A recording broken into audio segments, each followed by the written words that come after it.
bien, c'est parti, du coup. Tout d'abord, donc bonjour à tous et bienvenue pour ce webinaire donc sur le projet Ulysse, qui est donc un projet de suivi et donc de surveillance de l'imperméabilisation des sols, qui a donc été finalisé en tout début d'année. Et donc, on a le plaisir de vous présenter non seulement sur la méthode et sur les résultats aujourd'hui. Donc, l'objet de ce webinaire, c'est de vous présenter cette donnée qui a été produite, mais aussi de discuter ensemble des différentes applications qui peuvent être réalisées à partir de ce produit. Donc vous, en tant qu'utilisateur futur de cette donnée, ce que vous pourriez en faire et quels sont un peu le potentiel que vous pourriez voir dessus. Donc voilà, quelques règles pour ce webinaire. Donc tout d'abord, comme on n'est pas très nombreux, ce que je vous propose, c'est pas forcément d'avoir une session de questions-réponses à la fin. Enfin, on pourra en faire une en plus, mais si vous avez des questions au cours de la présentation, n'hésitez pas à lever la main sur Teams ou voilà, pour nous interrompre ou pour les poser directement pour qu'on puisse y répondre en live. On peut se le permettre, donc autant en profiter.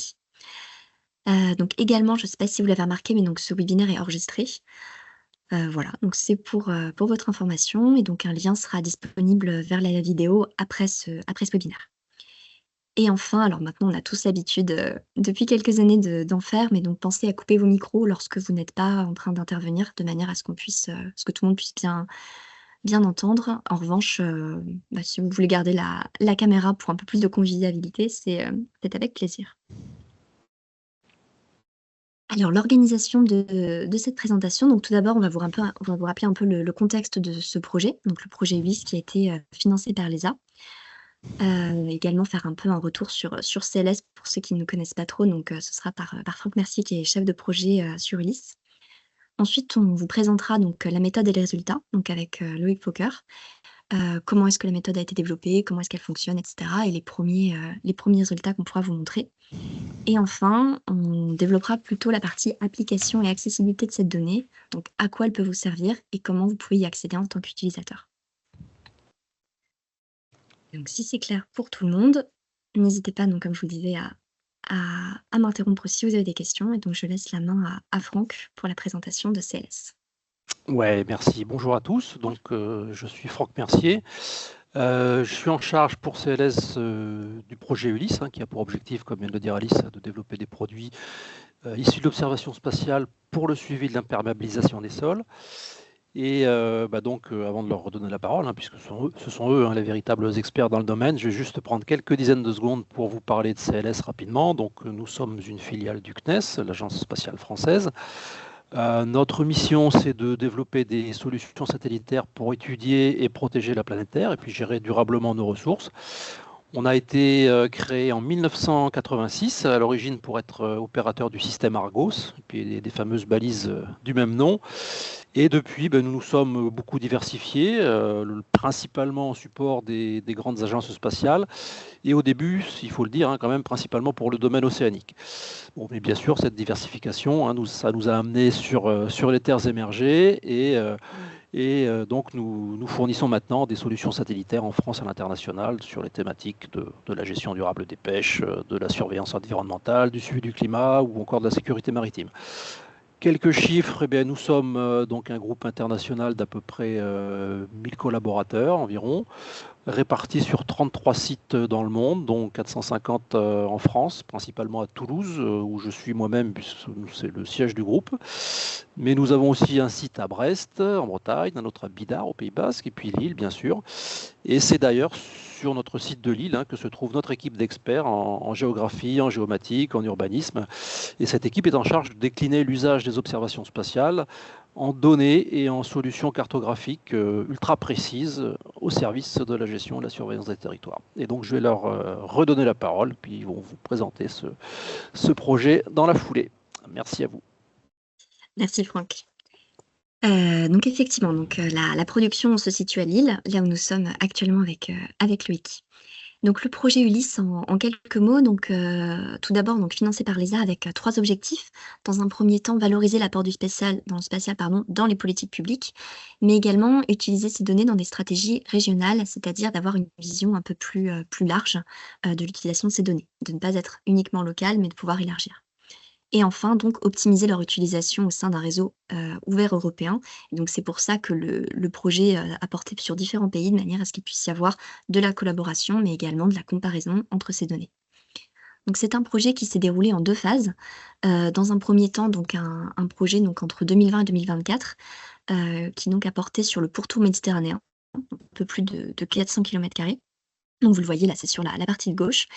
L'idée, c'était donc d'étudier, d'étudier donc l'imperméabilisation des sols au niveau des côtes jusqu'à 20 km à l'intérieur des terres et donc sur l'ensemble des pays de ce pourtour, en étudiant donc cette imperméabilisation sur 5 dates différentes, 2018 jusqu'à 2022. Le projet a été un réel succès, tant sur la méthode déployée que sur les données produites et donc sur les quelques retours utilisateurs qu'on a eus. Et donc il y a une phase 2 qui a eu lieu, qui s'est donc achevée, là en début d'année. C'est donc, sur un peu plus long, sur les dates, donc de 2018 cette fois-ci à 2024, parce qu'on avait donc de nouvelles dates disponibles et donc sur le périmètre France, Espagne, Italie et Grèce. Donc, 1,4 million de kilomètres carrés. Donc là, on va plutôt vous parler du périmètre France forcément. Donc c'est un projet, qui a duré 4 ans et donc qui s'achève cette année et qu'on va donc pouvoir vous montrer. Donc tout d'abord un peu des éléments de contexte. Pourquoi la phase 1 s'est-elle portée sur la Méditerranée et donc sur le pourtour méditerranéen? Tout d'abord, donc vous n'êtes pas sans savoir que c'est un hotspot de la biodiversité. Ça fait partie du top 25 ailleurs au monde. Et donc avec environ 8 des espèces, dans 0,5 pourcentage du volume océanique mondial.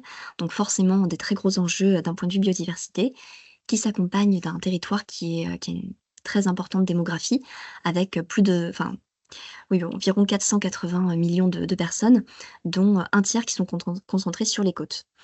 Une croissance démographique très forte qui est attendue et donc, 30 du tourisme mondial, qui chaque année, va rejoindre ces côtes. Donc forcément, l'économie, est très dynamisée par cette démographie et donc par ce tourisme et donc avec une urbanisation qui est très importante. 40 des côtes sont urbanisées, ce qui va avoir des impacts, sur les ressources naturelles qui vont être sous pression via cette urbanisation et cette industrialisation, mais aussi par d'autres biais de type l'expansion de l'agriculture intensive ou de l'aquaculture. Donc on est sur un milieu qui est donc très riche, mais donc qui est soumis à de très nombreuses menaces et donc avec une imperméabilisation des sols, donc un changement de couverture du sol qui va avoir un impact sur l'environnement et sur la qualité de vie. Donc pour en revenir, rapidement sur ce que c'est que l'imperméabilisation des sols, c'est donc un processus par lequel les sols naturels sont recouverts de surfaces imperméables. Ça peut être du béton, de l'asphalte, des trottoirs et cetera et donc ça va réduire l'infiltration de l'eau dans le sol, voire modifier le cycle de l'eau et des écosystèmes. Donc cette imperméabilisation peut être soit naturelle, soit artificielle. Donc naturelle, ça peut être par exemple certaines roches qui vont, empêcher l'infiltration de l'eau ou alors, la création de croûtes désertiques ou de compaction due à des précipitations, intenses ou alors, gel-dégel. Mais principalement, l'artificialisation va être artificielle et donc va résulter des activités humaines qui vont donc recouvrir le sol de matériaux imperméables. Par exemple, voilà, je vous le disais tout à l'heure, béton, asphalte, trottoir et cetera. Mais ça peut être aussi, par des infrastructures de transport, routes, parkings, voies ferrées ou encore des activités industrielles, commerciales, zones d'entrepôt, plateformes logistiques. Donc on a vraiment énormément de causes à cette urbanisation qui vont avoir donc un impact direct sur le territoire, notamment dans la gestion de l'eau. Donc là, je pense que je vous apprends rien, mais c'est, donc avec l'augmentation du ruissellement, donc des risques d'inondation et également une plus faible recharge des nappes phréatiques qui vont donc, perdre cette captation naturelle. On va également avoir donc de l'érosion des sols et donc forcément de la biodiversité et également des conséquences un peu plus donc sur la qualité de vie avec par exemple la création, d'îlots de chaleur urbains qui vont avoir, qui vont avoir un impact direct sur les habitants. Donc l'objectif de ce projet, tout d'abord, c'était donc de mesurer l'étendue de l'imperméabilisation, mais aussi de la suivre au fil du temps, donc au fil des années, pour voir quelle était son évolution, si elle était plutôt dans l'accentuation ou dans la réduction. Forcément, on en a quand même de plus en plus et l'idée, in fine, c'est de comprendre les impacts sur l'environnement et donc sur les écosystèmes locaux. Et c'est donc là, on va pouvoir voir que la donnée d'imperméabilisation du sol est en fait une base qui va permettre d'aboutir à des indicateurs plus complexes de gestion du territoire. Donc pour mener ce projet, on a constitué donc un consortium européen constitué de 2 partenaires italiens que vous voyez, sur la carte, donc Planetech Italia et Ispra. Planetech en tant que leader, qui a donc, produit la donnée. CLS, on s'est plutôt positionné dans l'état de l'art et dans la conception de la méthode. Et enfin Ispra, qui avait donc, cette casquette en fait d'utilisateur représentatif qui a pu tester la donnée et nous faire en fait un retour, une validation de son intérêt d'un point de vue utilisateur. Donc maintenant, je vais laisser la main à Loïc qui va nous expliquer un peu plus en détail, la méthode. Oui, bonjour à tous. Moi, je me présente, Loïc Fokker. Je suis ingénieur en télédétection au sein de CLS et je suis intervenu sur ce projet notamment pour la mise en place de la méthode que je vais vous présenter aujourd'hui et puis vous présenter un peu quel type de résultat on peut s'attendre, à quel type de résultat on peut s'attendre sur sur ce produit. Donc, je vais essayer de pas forcément rentrer dans les détails trop techniques pour pas vous assommer avec ça, mais n'hésitez pas à poser des questions si certains points vous paraissent pas suffisamment clairs.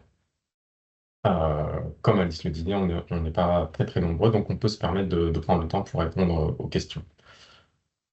Euh, donc au niveau de la méthode qui a été employée pour arriver au résultat de suivi d'imperméabilisation du sol, les objectifs, c'était forcément, comme on vient de le dire, de mesurer l'étendue de l'imperméabilisation, d'être capable de suivre les changements au fil du temps, avec une mise à jour de de cet état des lieux annuel sur toute la période du projet, qui va de 2018 à 2024.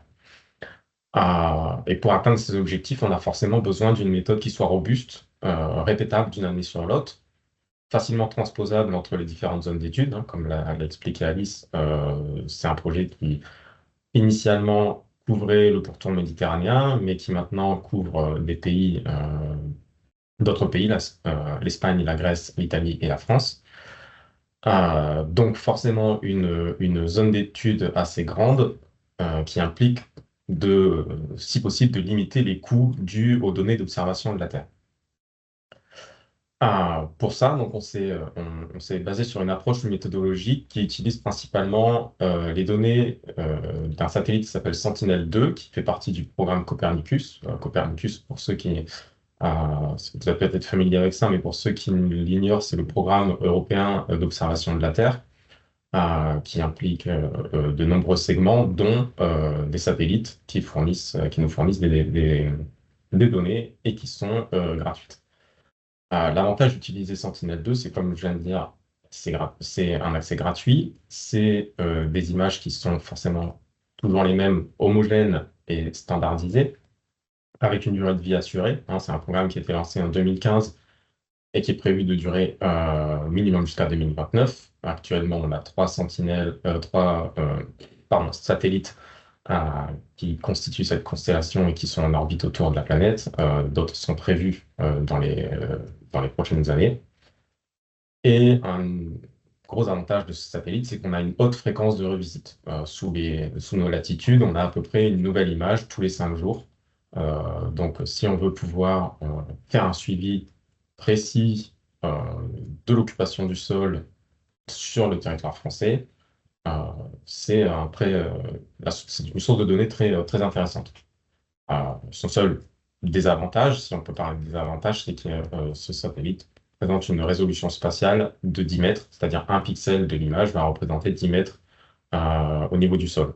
C'est bien suffisant dans la plupart des cas d'études de suivi des territoires, mais il est vrai que ce n'est pas un satellite qui est adapté pour faire du suivi extrêmement précis de tout petits éléments. Donc, en utilisant ces données, on a développé une méthodologie qui repose sur 2 phases. La première, c'est de créer un masque d'une zone urbanisée par opposition aux zones qui sont non urbanisées. Et dans un deuxième temps, à l'intérieur de ces zones qu'on va avoir détectées comme étant urbanisées, de déterminer le degré d'imperméabilisation des sols. Techniquement, qu'est-ce que ça veut dire? C'est qu'on récupère toutes ces données satellitaires qui viennent des satellites Sentinel-2 pour l'année qui nous intéresse, sur la zone d'étude qui nous intéresse. On on leur fait subir un pré-traitement qui permet de corriger un peu les artefacts dus aux effets atmosphériques, qui permettent aussi d'avoir une couverture sans nuages, hein. Ceux qui sont un peu familiers des données d'observation de la Terre, la couverture nuageuse, c'est forcément problématique. Donc, on a besoin de multiplier les observations pour être sûr de pouvoir observer notre zone d'étude sans être gêné par les nuages. Et là, la fréquence de revisite de Sentinelle est très intéressante dans ces cas-là. On a donc des séries temporelles d'images qu'on va classifier via l'utilisation de modèles d'algorithmie de machine learning, donc d'intelligence artificielle, pour pouvoir obtenir un masque qui représente les zones urbanisées. Et ensuite, à l'intérieur de ce masque urbanisé, on va utiliser ces mêmes séries temporelles, mais d'une autre manière, pour pouvoir dériver le degré d'imperméabilisation qui sera donc notre produit final. Alors, si on veut rentrer un peu plus dans le détail, mais sans forcément être trop précis non plus, l'idée, c'est donc de se baser sur les séries temporelles de Sentinel-2, d'avoir cette phase de pré-traitement qui vous est illustrée sur la droite. Donc, là où c'est indiqué level 2A, L2A, level L3, en fait, c'est ce que j'expliquais auparavant, c'est la correction des artefacts atmosphériques, c'est le désennuagement des images. Une fois que ce traitement est fait, on va calculer toute une série d'indices. C'est ce qui est indiqué ici, NDBI, NDTI, NDVI, MNDWI. Ce sont des sigles un peu barbares pour expliquer en fait des indices de détection de bâtiments, des indices de végétation, des indices d'humidité ou de température. Donc toute une série d'indices biophysiques qui peuvent être intéressants pour identifier l'urbain de ce qui n'est pas urbain. On va aussi avoir des indices liés à la texture qu'on peut détecter sur l'image. Donc, c'est ce qui vous est indiqué ici dans la petite case qui s'appelle Pantex. C'est un indice de texture qui permet d'avoir en fait une réponse bien particulière des zones urbaines par opposition aux zones qui ne sont pas urbaines. Une fois qu'on a calculé tous ces différents indices spectraux et texturaux, on va les combiner et on va fournir ces indices à un modèle algorithmique de classification pour qu'il lui permette à ce modèle de classification d'identifier les zones urbaines. Forcément, pour apprendre à notre modèle à reconnaître une zone urbaine, on a besoin de lui fournir des données d'entraînement, c'est-à-dire lui fournir des paires de données entre l'image et une donnée de référence pour lui montrer une zone urbaine, voilà, ça peut ressembler à ça, ou à ça, ou à ça. Forcément, ça peut être très varié. Vous êtes bien conscient que deux bâtiments peuvent être très différents, surtout si on considère les zones d'études. Et pour ça, pour obtenir notre base de données de référence qui va permettre d'entraîner nos modèles, on se base sur un jeu de données. On s'est basé sur un jeu de données fourni par l'Agence spatiale européenne qui s'appelle WorldCover et qui en fait fournit une couverture d'occupation du sol globale à l'échelle de la planète, assez générique en termes de classification, mais suffisante pour nous permettre de récupérer des échantillons permettant d'identifier d'identifier des zones urbaines. Pardon. Donc, une fois qu'on a ces données, ces indices et ces données d'entraînement, c'est ce que je disais, on fournit tout ça à notre modèle de classification qui subit une première phase d'entraînement et qui, ensuite, une fois qu'il a bien été entraîné, qu'il est capable, en se basant sur les données d'entraînement, de les reclassifier, de les identifier correctement, et bien, ce modèle, on l'applique sur toute la zone d'étude qui nous intéresse. Donc, dans le cas qui nous intéresse aujourd'hui, c'est la France et sur les différentes séries temporelles, les différentes années qui nous intéressent. Ce modèle nous donne un premier résultat qui est en fait une carte, un indice de confiance, une carte de probabilité, en fait, la probabilité de chaque pixel de notre image d'appartenir à une zone urbaine ou non. Cette carte de probabilité, ensuite, est comparée à des données de validation extérieures indépendantes qui nous permettent de confirmer ou d'infirmer et de transformer cette carte de probabilité en couche binaire, zone urbaine, zone non urbaine. Je vois qu'il y a déjà une Oui, question. c'est vrai, c'est ça. Ouais. Je vais te dire qu'il y en avait une. ou une main levée, Oui, oui, n'hésitez pas. bonjour, Oui. bonjour, merci, oui, Marie-Odile Marché du CNES, merci pour cette présentation. Oui, une première question, mais peut-être je vais trop vite, peut-être vous allez le dire après. Je me demandais, ben, ce que ça a apporté de détecter les zones imperméabilisées par rapport à une, classe d'occupation des sols comme, OZO ou ce genre de choses, heu, qui aussi est capable d'avoir des classes, imperméabilisées donc qu'est-ce que ça apporte Alors par rapport à faire l'union de classes, imperméabilisées?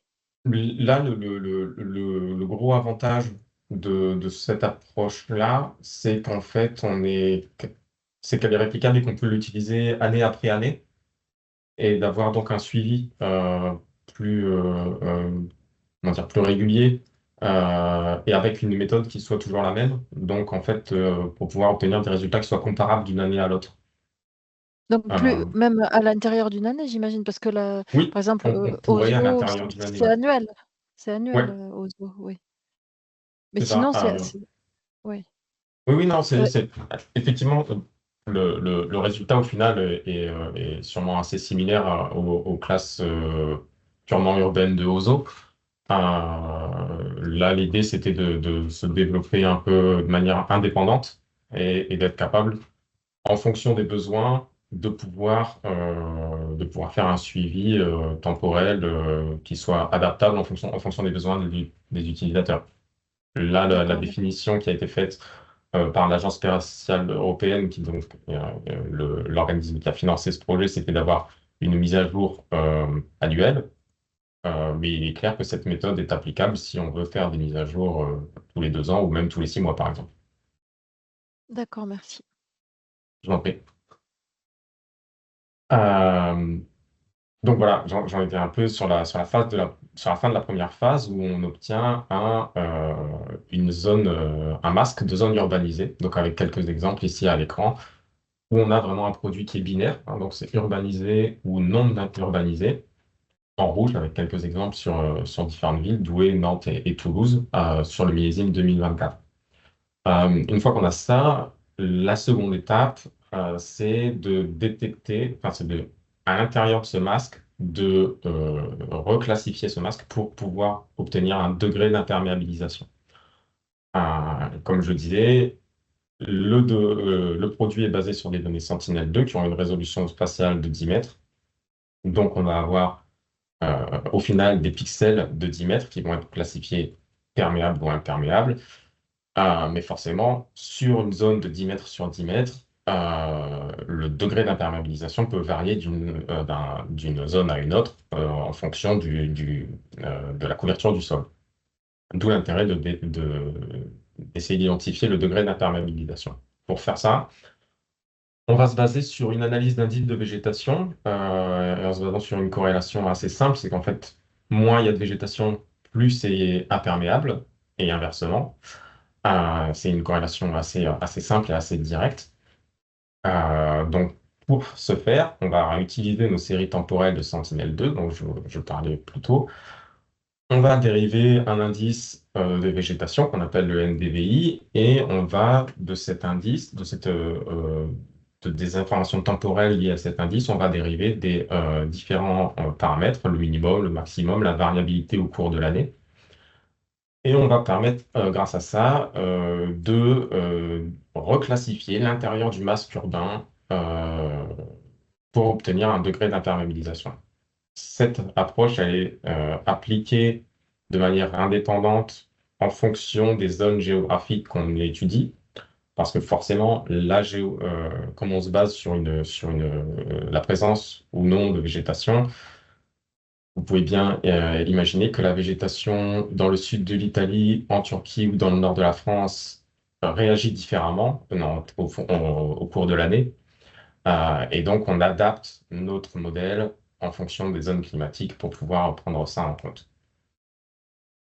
Comme ce produit est mis à jour tous les ans, il y a aussi une phase qui permet de dire, quand on génère une nouvelle année, de prendre en compte l'état des lieux de l'année d'avant pour être sûr de mettre en cohérence le nouveau résultat et de limiter, voire d'effacer complètement les artefacts qui pourraient être dus à un souci de production pour une image bien particulière et une année bien particulière.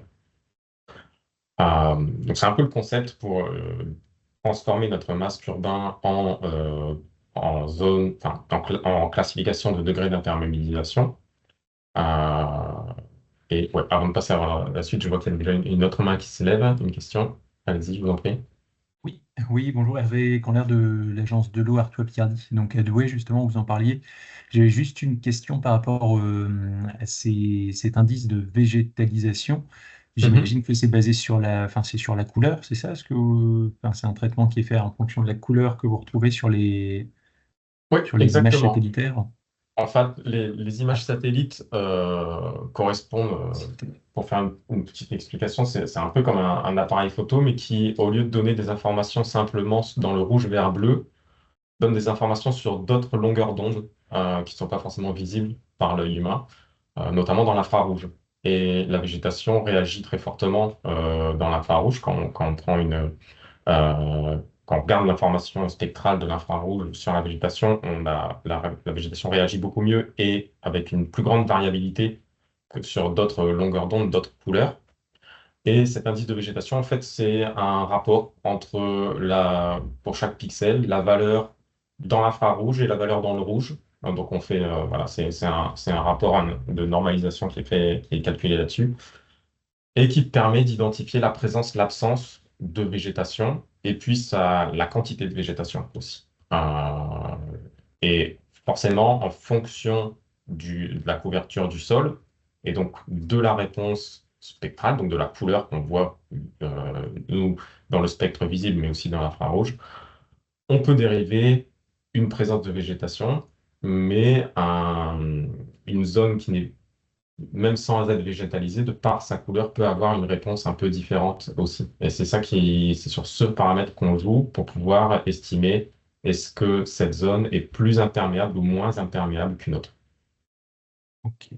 Ouais, je vous pose cette question parce qu'en zone urbanisée, on peut avoir des végétaux sur dalles ou dans des pots. Alors ensuite, j'imagine qu'avec les chroniques hiver-été, Oui, enfin, je sais c'est pas, vous ça. voyez les. On a effectivement, c'est vrai qu'effectivement, on peut avoir un type de végétation qui implique que le sol n'est pas complètement Ouais, imperméable, tout à mais qui fait. peut aussi des fois être indirectement.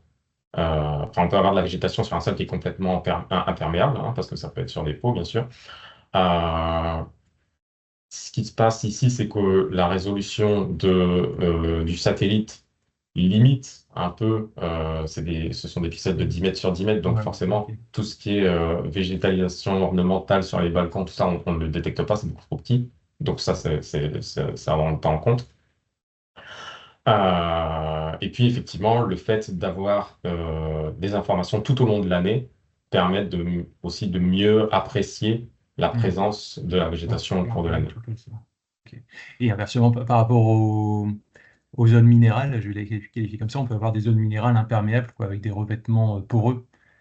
Oui, On voit se développer de plus en plus. Et là, du coup, vous arrivez, parce que là, pour le coup, il peut même y avoir des enrobés gris, enfin, gris-noir complètement poreux. Là, c'est ça. vous pouvez pas les identifier, là, pour le coup. Après, Ça, c'est pas encore majoritaire, hein, loin de là, mais. non, non, mais enfin, c'est le principe et c'est le challenge de la phase précédente qui est d'identifier, dans un premier temps, qu'est-ce qui est perméable, qu'est-ce qui est imperméable. Et du coup, pour ça, on a besoin d'avoir effectivement une base de données de référence, d'entraînement, qui soit représentative de tous les types de sols qui vont être perméables ou imperméables. Parce qu'effectivement, on peut se baser simplement sur la végétation, sur un indice de végétation ne suffit pas, parce que un Mhm. sol nu va présenter, justement, ne pas du tout présenter de végétation. C'est pas pour autant qu'un sol nu est imperméable. Ok. Ok, bah merci. Je vous en prie. Oui, il y avait encore une question pendant qu'on y est. Oui, Marie-Nadine, oui. Anno. Oui, donc je me demande, j'avais deux questions. La première, c'est vous n'avez pas été tenté d'utiliser le radar, enfin les images Sentinelle-1 pour voir le degré d'humidité du sol? C'était ma première question. Et la deuxième, c'est le code couleur là, de la carte en bas. Rouge, Oui, c'est. Alors, je vais répondre à la deuxième qui sera beaucoup plus rapide. C'est simplement les zones climatiques qui ont été publiées par Köppen-Geiger. Et là, en fait, simplement, la Ah, couleur d'accord, représente différentes zones climatiques. Donc, c'est d'accord. pour expliquer J'avais du mal qu'effectivement, à croire que le Maghreb était tellement plus artificialisé. Je croyais que non, non, c'était non, le là, degré c'est d'international. simplement pour identifier D'accord, les différentes zones climatiques d'accord, qui très sont bien. utilisées euh, ah, Mhm. personnaliser ou tuner notre modèle en fonction du client. D'accord, On met le Euh, lien dans le chat, si vous voulez, pour la nomenclature. merci. et pour la première question sur Sentinel-1, effectivement, c'était une possibilité qui était sur la table au début du projet, d'utiliser Sentinel-1 pour pouvoir compléter ou fournir des informations complémentaires à ce que Sentinel-2 pouvait fournir. Euh, le fait est que au final, notre algorithme est capable d'utiliser Sentinel-1 de manière optionnelle, mais dans les faits, on ne l'utilise pas pour plusieurs raisons. La première, c'était que finalement, la valeur ajoutée de Sentinel-1 n'était pas si importante, notamment dans l'urbain, parce qu'on avait parfois des réponses qui sont un peu particulières et on avait aussi des fois la confusion qui se créait avec les sols nus très minéraux, notamment dans les régions vraiment méditerranéennes. Et le deuxième point qui a impacté ça, c'était que Sentinel-1, c'est aussi une source de données qui est assez lourde à traiter. Donc en termes de temps de traitement, de ressources euh, machines nécessaires pour pouvoir traiter ces larges séries de séries temporelles de Sentinel-1, c'était beaucoup d'efforts pour finalement une valeur ajoutée qui était assez limitée. Du coup, on a choisi d'aller sur l'efficacité euh, de traitement, de temps de traitement et de ressources nécessaires pour le traitement, et de garder la possibilité d'utiliser Sentinel-1 si on le désire, mais dans les faits, ce n'est pas utilisé, notamment dû à cette un peu lourdeur de traitement qui est nécessaire pour traiter les séries temporelles radar. D'accord, merci. De rien. Euh, donc, je continue. Une fois qu'on a donc cette méthode et ce degré d'intermédiation qui est détecté, la prochaine étape de notre méthode, c'est d'un peu de valider la qualité de notre produit pour savoir à quel point on est dans le vrai. Vous vous doutez bien qu'un produit d'observation de la Terre, comme beaucoup d'autres produits, a besoin d'être suffisamment pertinent pour pouvoir être utilisé par les utilisateurs, mais un produit parfait n'existe pas, notamment, surtout si on traite des étendues aussi grandes que des pays entiers. Et donc, on a besoin de pouvoir mesurer, d'apprécier la qualité thématique de notre produit. Alors pour ça, on a mis en place une méthode de validation qui est un peu la suivante. On va comparer le produit avec une référence indépendante. On va sélectionner des échantillons de validation un peu partout sur notre zone d'étude, selon une méthode qui est en fait une combinaison de méthodes aléatoires et de stratification, c'est-à-dire qu'on va choisir des échantillons de validation dans des zones qu'on pense urbaines, dans des zones qu'on pense pas urbaines, dans différentes zones climatiques, comme on l'indique plus tôt. Et on va analyser visuellement ces échantillons. Ces échantillons, ils ressemblent à ce que vous voyez sur l'illustration, c'est-à-dire qu'on a une grille de points. Chaque échantillon représente une grille de points de 1 mètre sur 1 mètre. Enfin, l'échantillon représente 10 mètres sur 10 mètres avec une grille placée tous les mètres, un point placé tous les mètres, et chaque point va être interprété visuellement euh, pour lui affecter une étiquette. Est-ce que ce point représente quelque chose qui est perméable ou quelque chose qui est imperméable? Ça nous permet d'avoir un certain nombre de points sur chaque pixel de 10 mètres et d'agréger ces résultats pour pouvoir dire que, ici, l'exemple, c'est que ce pixel de 10 mètres sur 10 mètres, selon l'interprétation de la référence, nous donne une valeur d'imperméabilité de 80%. On aurait à peu près 80% du sol qui serait couvert par une surface imperméable et les 20% restants par une surface perméable. Sur la droite, on peut voir deux exemples d'échantillons, deux extrêmes ici, où on a un premier échantillon qui est complètement imperméable, puisqu'il couvre, il est sur le toit d'un bâtiment, et un autre échantillon qui, lui, par exemple, montre l'autre extrême, 0% d'imperméabilité, puisque c'est une surface qui est complètement perméable et végétalisée. Je vais vous présenter les résultats de la validation dans les prochaines slides, mais typiquement, le résultat du degré d'imperméabilisation, c'est ce qu'on peut voir à l'écran ici. Donc, ce sont les mêmes zones que précédemment, mais sauf qu'ici, on voit un dégradé de rouge. Plus on va vers le rouge foncé, plus on est dans une zone qui est fortement imperméabilisée. Une fois qu'on a ce type de résultat, on peut, par exemple, en dériver des statistiques. Là, sur ces trois villes, on a un peu analysé sur l'étendue géographique administrative des trois communes comment se distribuer l'imperméabilisation, ce degré d'imperméabilisation du sol. Et on voit par exemple que Toulouse et Nantes sont assez similaires dans présentent des profils assez similaires avec environ 50% du territoire de la commune qui est peu ou faiblement imperméabilisé, avec des degrés d'imperméabilisation entre 0 et 20%, et puis un tiers qui est par contre très fortement urbanisé, entre 80 et 100% de degrés d'imperméabilité. Douai, par contre, elle se diffère un peu. On voit que c'est plutôt 60% du territoire qui est peu imperméabilisé et seulement 25% qui est très, très imperméabilisé avec des degrés d'imperméabilité supérieurs à 80%. Mais voilà, ce qui est assez intéressant ici, c'est de se voir qu'en fait, ce sont les deux classes extrêmes qui sont les plus représentées. Donc, on a des territoires qui sont en fait soit très faiblement imperméabilisés, soit très fortement imperméabilisés, avec en fait peu de place au milieu. Comme on l'expliquait un peu plus tôt, ce produit couvre la période 2018-2024. Donc, on a un résultat par an. Donc, on a 7 millésimes différents.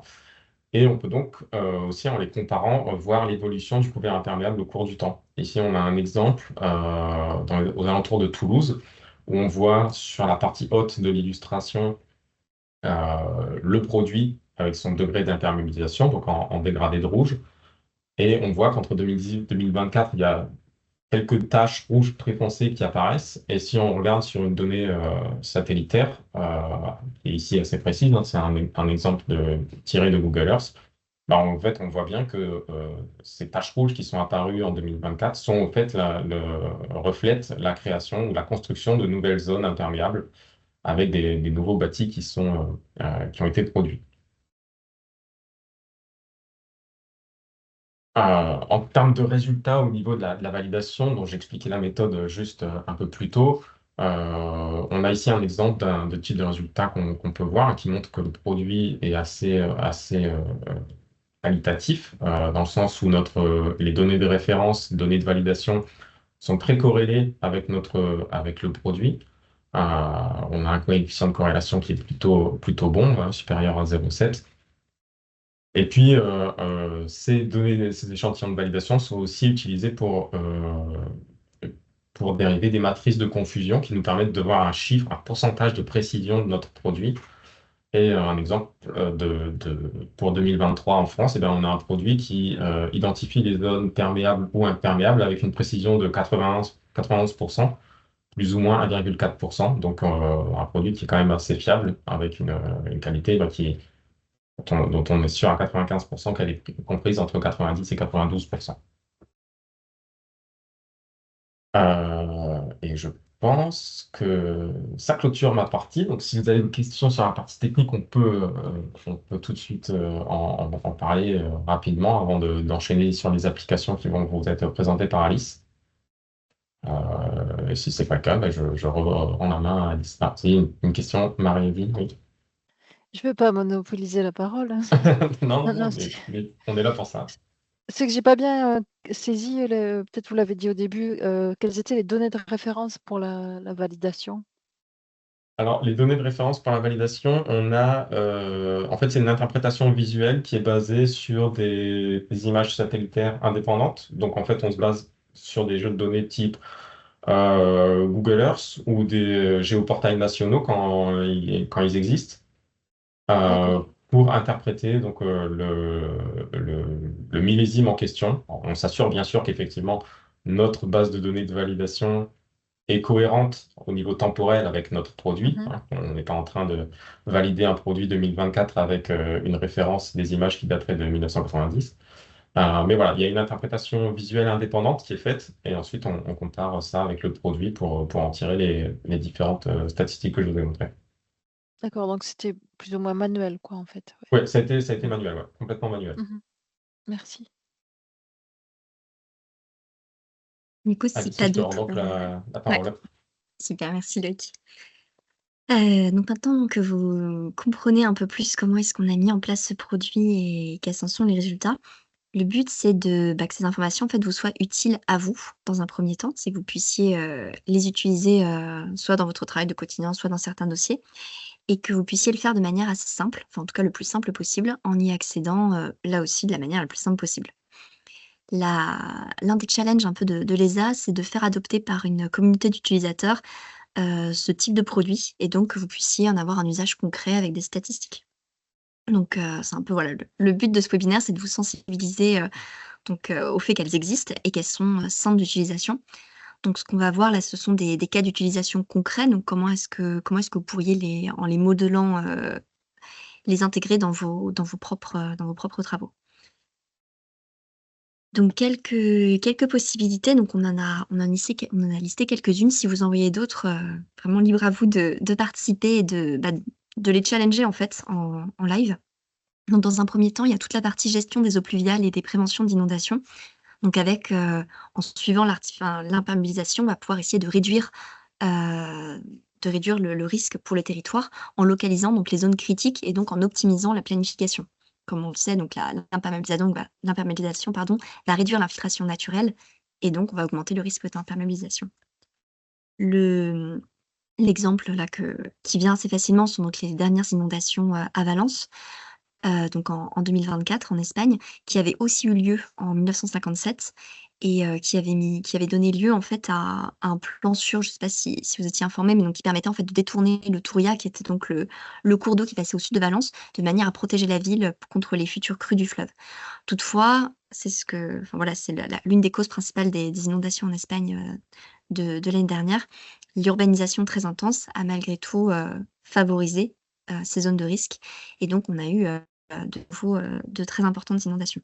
Là, je vous ai mis sur la gauche, une évolution donc du territoire au fil des années et donc en haut à droite, vous voyez ce que nous avons pu produire sur Valence et donc on voit comme ça cette tâche d'urbanisation qui évolue au fil des années. Donc là, les années sur lesquelles on a travaillé, c'est 2018-2024.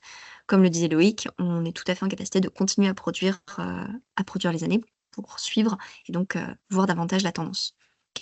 Donc là, l'idée, c'est de ouais, je vous en prie, Marie-Odile, dites-moi? Peut-être que vous alliez expliquer, excusez-moi. C'est parce que je voyais pas l'aspect temporel sur la carte, mais vous allez peut-être l'expliquer. Je voyais pas, Non, comment on voit le delta, mais, effectivement, là, je l'ai pas remis en screen sur celui-ci, donc là, on voit que, les données 2024. D'accord. Je l'ai pas remis là. En revanche, c'est ce que je vais vous présenter après. Il y a une plateforme sur laquelle on peut accéder à la donnée et là, en fait, on peut jouer avec les différentes, séries temporelles et on peut voir aussi avec les statistiques l'évolution de cette imperméabilisation. Donc là, c'est le résultat en 2024, mais on peut le voir. Je vous le montre dans les slides suivantes. En tout cas, voilà, l'intérêt ici, c'est de se rendre compte que l'imperméabilisation est une donnée qu'on va pouvoir utiliser en plus, de manière à fournir une information un peu plus complexe et donc plus fine, de l'aménagement des territoires. Un deuxième cas possible, ça va donc être la détection des îlots de chaleur. Ces îlots de chaleur, donc, ils vont augmenter, localement les températures de surface et donc ils sont principalement provoqués par, une, une très grande quantité de matériaux minéraux, enfin un revêtement, minéral. Et donc là, l'idée, c'est donc de localiser les zones les plus chaudes de manière à orienter un aménagement plus vert. Là, on est encore dans une logique de réduction de la vulnérabilité. Donc je vous ai remis sur la gauche donc cette notion d'écart de température en fonction du style de revêtement. Donc avec un milieu rural qui est plus frais généralement qu'un centre-ville, forcément. Et donc, ce qui peut être réalisable, c'est donc de croiser donc ces données d'imperméabilisation des sols avec les températures au sol, de manière à obtenir en fait donc ces zones de vulnérabilité que l'on peut, construire sous forme de quartier. Alors on peut être de plus en plus précis, comme le montrait, Loïc, donc comme on utilise de la donnée Sentinel-2, on va avoir des périmètres, enfin des pixels assez larges, donc on va pas forcément être au bâtiment près, mais on va quand même avoir une idée de ce qui se passe sur une ville et donc des lieux plus ou moins vulnérables à cette chaleur. Et donc, en reprenant un peu d'autres cas d'utilisation, donc on a vu donc la gestion des eaux pluviales, la détection des îlots de chaleur, ça pourrait être surveiller la qualité des eaux. Donc avec l'imperméabilisation, en fait, on a une augmentation du transport des polluants par ruissellement vers les cours d'eau. Et donc connaître, le niveau d'imperméabilisation des sols va pouvoir permettre de contrôler ces zones de ruissellement et donc d'améliorer, la qualité des eaux. On va aussi avoir, tout un aspect donc possible sur la protection des écosystèmes, puisque forcément donc avec le risque inondation, on va avoir donc une perturbation de ces écosystèmes. Également, certains endroits qui vont être plus soumis à des épisodes de sécheresse et donc on peut identifier les écosystèmes qui vont être les plus vulnérables, de manière à développer des politiques de protection. Donc là, c'est plutôt moi, en fait, qui va avoir une question pour vous. C'était est-ce qu'a priori, vous vous retrouvez dans ces applications possibles ou pas nécessairement? Parce qu'on a essayé un peu d'orienter par rapport à vous, vos missions au quotidien, pour voir de quelle manière l'imperméabilisation pouvait vous faciliter la tâche. Ouais, Oui, je vous en prie. je lève la main. Non, non, moi je m'y retrouve. Après, il y a l'objectif zéro artificialisation nette aussi, hein, ça peut répondre Mmh. aussi à cet objectif-là. Après la notion d'artificialisation, donc effectivement, elle est Oui, il est plus large, typiquement ouais. française Plus- et elle est ouais. beaucoup plus large. On peut l'utiliser plutôt, je dirais, aussi en complément, là encore, de l'imperméabilisation peut-être. Ah bon? C'est parce que c'est vrai que le ZAN, ça paraît logique de pouvoir faire des alertes. Si le ZAN était mis en place, pouvoir détecter des changements, mais Tout à fait. Après le ZAN, certaines, catégories dans le ZAN vont être quand même considérées comme perméables. Je donne l'exemple un peu, typique, mais des jardins, par exemple, qui sont des surfaces perméables et donc qui sont considérées comme des zones, artificialisées. Donc en ah fait, d'accord. selon l'acceptation que l'on a du zéro artificialisation nette qui évolue aussi, au fil, Oui. voilà, avec l'actualité, politique et D'accord. juridique, on va avoir, une lecture différente. Là, l'intérêt de l'imperméabilisation, entre guillemets, c'est qu'on va pouvoir avoir vraiment un indice de comparaison, entre guillemets, «objectif» d'une année sur l'autre. On va vraiment pouvoir dire: «Bon là, c'est imperméable, c'est plus imperméable» et c'est physique, Mmh. davantage. Mais donc voilà, c'est pour ça qu'on voit plutôt ça comme un complément pour affiner la donnée, plutôt qu'un remplacement. Ju Juste par rapport à ces données-là, donc ces données, ces images satellites sont couplées à un modèle numérique de terrain aussi, ou pour le coup, enfin dans l'utilisation que vous donnez? Alors nous, pour le coup, si on veut utiliser ces données, on extrait ces données, on les croise avec un AMNT par rapport à tout ce qui est gestion des eaux pluviales, notamment, inondations, ou les questions de pente, enfin de points bas et cetera sont Ouais, ça peut être une c'est possibilité, important que oui, hein, effectivement. ça peut être un croisement. OK. Nous, C'est juste dans la méthode qui est appliquée, c'est fait de manière complètement indépendante du OK. relief et du AMT. Voilà, Mais l'image. c'est clair qu'effectivement, comme le dit Alice, là, ce qui va être fourni, c'est un produit, je ne vais pas dire complètement brut, mais c'est une donnée parmi d'autres qui peut être utilisée en combinaison avec d'autres pour obtenir, en fonction des besoins des utilisateurs, pour obtenir l'information pertinente. OK. Donc voilà, donc là, en fait, vous avez un peu un panel des applications qu'on a estimées avec, voilà, en fonction de nos recherches et de quelques retours utilisateurs. L'idée, c'est de continuer à fournir ce panel de manière à pouvoir, proposer, en fait, cette information à d'autres. Alan, je vois que tu as une question, je t'en prie. Oui, bonjour à tous, merci pour ce webinaire. Je pense que c'est relié à l'application des îlots de chaleur urbains. La nouvelle Nature Restoration Law de l'Union européenne va imposer un calcul aux villes ou en tout cas aux autorités publiques des espaces verts urbains et de la canopée verte en ville. Ça peut être aussi, j'imagine, une application au-delà de la planification de nouveaux espaces verts. Ça peut être utilisé dans le calcul justement de ces espaces verts urbains, sachant que la loi mentionne l'utilisation de CLMS. Donc je pense que vous êtes en plein dedans. Voilà. Merci. Très, très utile effectivement de savoir ça.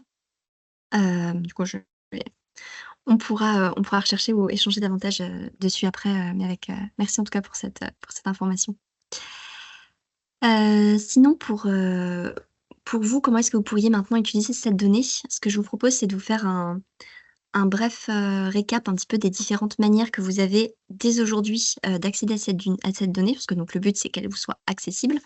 On a trois possibilités actuellement. Soit vous pouvez télécharger la donnée via un site web qui ne demande aucune inscription. Enfin voilà, ce qu'on vous demande juste, c'est d'indiquer votre organisation, ce qui nous permet, nous, de comprendre qui est intéressé, donc quels sont les utilisateurs potentiels de cette donnée, de manière à la faire évoluer au mieux en fonction de vos besoins. Donc, il n'y a pas d'obligation, c'est un commentaire, mais si vous pouvez le faire, c'est plus simple pour nous. Ce que vous pouvez aussi faire, en plus de la télécharger, c'est directement la visualiser. C'est ce que je vous disais tout à l'heure. Donc, il y a une plateforme interactive qui va permettre de regarder selon la zone géographique en sélectionnant l'année. Donc, je vous montrerai ça tout à l'heure. Vous allez pouvoir regarder l'évolution de l'imperméabilisation des sols et accéder à certains indicateurs qui ont été produits pour faciliter en fait cette compréhension de la donnée. Et ce que vous pouvez faire à la fin, c'est donc directement produire des statistiques sur le territoire qui vous intéresse. Donc, il y a des rapports qui sont générés de manière automatique en fonction de la zone géographique que vous regardez, selon les années et selon les indicateurs. Donc, tout ça, en fait, ça a été mis en place par notre partenaire, donc le leader du consortium Planeta Italia. Donc, c'est hébergé par l'ESA et le tout pour 1 an. Donc voilà, vous avez tout ça à disponibilité. Donc, tout d'abord, c'était ce que je vous disais, donc le téléchargement d'une base de données. Donc c'est pas disponible là tout de suite, ça va l'être dans les prochains jours et donc vous allez pouvoir choisir votre zone géographique et votre année et comme ça, vous accédez à la donnée brute, et vous pouvez l'utiliser directement pour la croiser, comme vous le souhaitez, comme le plus simple pour vous. La deuxième possibilité, c'est donc l'accès à la plateforme. Là encore, vous n'avez pas besoin de vous connecter, c'est en libre accès total. Vous allez pouvoir choisir des indicateurs et donc suivre, au fil des années comment ils évoluent. Donc là, je vous ai montré vous voyez ici un extrait pour la France. Donc avec en dessous le lien si vous souhaitez y accéder, ça c'est accessible dès à présent. Et donc, si on zoome à chaque fois, donc on peut avoir des visions strictement sur une région. Donc là, ici, l'Aquitaine et donc à chaque fois, vous allez avoir un certain nombre d'indicateurs avec on ne voit pas très bien là sur ce screen, mais sur l'image de gauche, en bas à droite, on voit un graphique d'évolution de l'imperméabilisation des sols avec sur chaque année, le pourcentage d'imperméabilisation. Vous avez comme ça la donnée brute. Il y a un certain nombre d'indicateurs qu'on a développés qui permettent en fait de suivre cette imperméabilisation. Ce qu'il est important de savoir, c'est que ces indicateurs, donc ce sont nous qui les avons construits jusqu'à présent. Si vous souhaitez, avoir la donnée après 2024, parce que pour l'instant, donc elle existe de 2028 à 2024, on peut la produire. Donc là, ce sera plus dans un cadre gratuit, il faudra qu'il y ait une reproduction, donc ce sera à étudier. En tout cas, c'est possible de le faire et c'est également possible d'ajouter des indicateurs selon ce qui vous semble plus ou moins pertinent. Là, par exemple, on avait croisé avec, les zones sismiques et également avec la distance avec la côte, ou avec un cours d'eau. Donc ça permet en fait d'avoir une vision un peu plus précise encore, du territoire. Et donc enfin, toujours depuis la plateforme, vous pouvez télécharger donc, un rapport directement en fonction donc de la zone que vous avez choisie et donc là, vous allez avoir dans un premier temps nos explications générales qui vont reprendre la méthode et puis, comment lire le rapport et après des statistiques qui vont être fournies spécifiquement pour la zone que vous étudiez. Et voilà. Donc, si vous avez d'autres questions, tant sur les applications que sur l'usage, n'hésitez pas. Enfin voilà, le but de cette production de données, c'est qu'elle vous soit utile à vous en tant qu'utilisateurs finaux et que vous puissiez en bénéficier ou alors nous faire vos retours pour que nous-mêmes, on puisse la faire évoluer par la suite.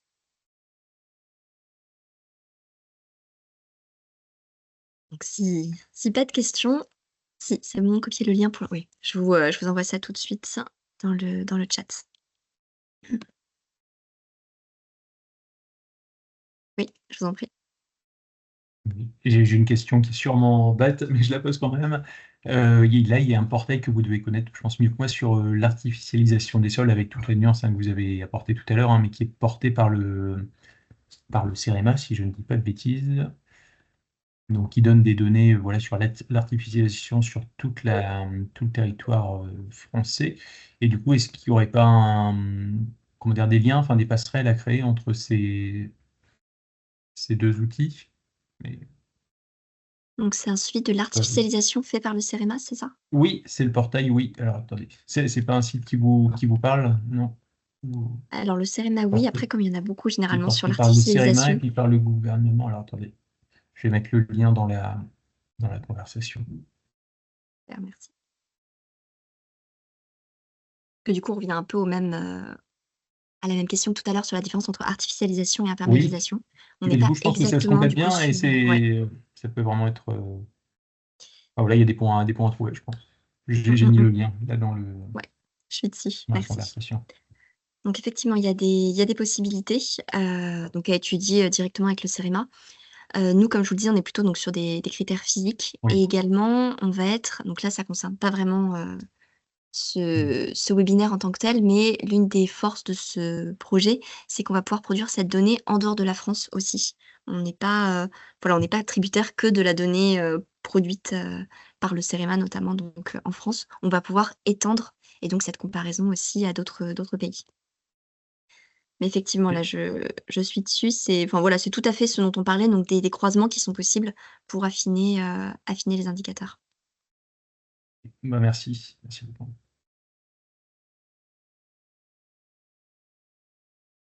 Bien écoutez, merci beaucoup en tout cas pour votre présentation. Comme je vous le disais, on reste disponible si vous avez des questions ou si vous avez envie d'explorer un peu plus cette donnée. C'était en tout cas un plaisir pour nous de vous la présenter parce que c'est un gros travail et on en est assez fiers. Donc voilà, si elle peut être exploitée au mieux, c'est ce qu'on souhaite. Voilà. Merci beaucoup, c'est très intéressant. Merci. Bravo pour la présentation. Merci. Ouais, c'est très Merci à intéressant. tous. Merci. Et si Merci. je peux juste rajouter un tout petit truc, voilà, c'est comme cette présentation est enregistrée. Si certains de vos collègues ou de vos relations professionnelles peuvent être intéressés, n'hésitez pas à nous l'indiquer et on peut bien sûr leur transmettre l'enregistrement de cette présentation. Voilà, et puis discuter avec eux également. Merci beaucoup. C'est noté. Merci beaucoup. Bonne fin de journée. Merci, au revoir. Merci. Au revoir. Merci. Merci. Au revoir. Merci, au revoir.